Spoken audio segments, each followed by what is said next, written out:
Hey, so my vision for the clips that I'm putting on here, and also eventually the podcast that I hope to start this summer or this fall. So just stay tuned, like, subscribe, all that kind of stuff, and I'll let you know when that's going to start. But I think the reason why I'm hoping you'll join me and why I think this is important, or I wouldn't be doing it, is because um, really for several reasons. The clips that I want to post, the podcast that I want to do, first and foremost, I want it to be Christ centered. Christ centered. It's sort of like the Psalm 61 post I just made recently about one of my favorite verses: lead me to a rock that is higher than I. It's just such a great vision for what this is really all about. Like, we're struggling in this world and sometimes feeling like we're going to go under. And our first half of life is a lot like that, at least in my experience. Maybe you can relate. And so we're just looking for survival, right? But we want to do more than survive in our second half. We want to thrive. And the key to that is grabbing the rock that's higher than I. And the rock is Jesus Christ, hanging on to him with all you've got. And so, if you've got a second half of life, that means you've had a first half of life. And at least in my experience, again, maybe you can relate. In your first half, you've got failure. I'm divorced, for example. Doesn't mean it was all bad.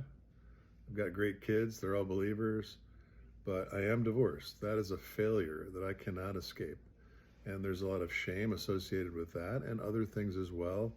And maybe you feel alone, like I did for a long time, and disillusioned even, and maybe you've even gone through a crisis of faith. What do you do about all that? Well, I can definitely relate, to tell you, to be sure about that.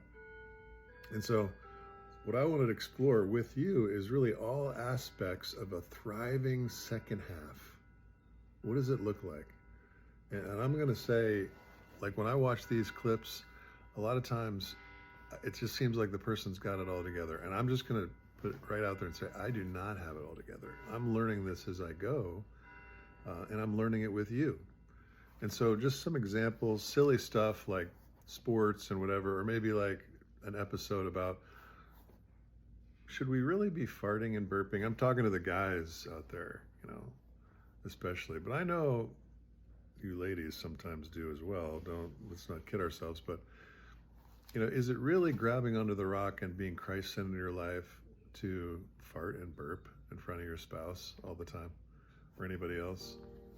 So that's a silly episode. But also maybe something like, when is divorce the right thing? Is it ever? And talking about things like that. Anyway, thanks for watching, and I hope it's meaningful to you. And it's really an honor for me to get to do this, and I'm excited. So let's do this. Have a great day.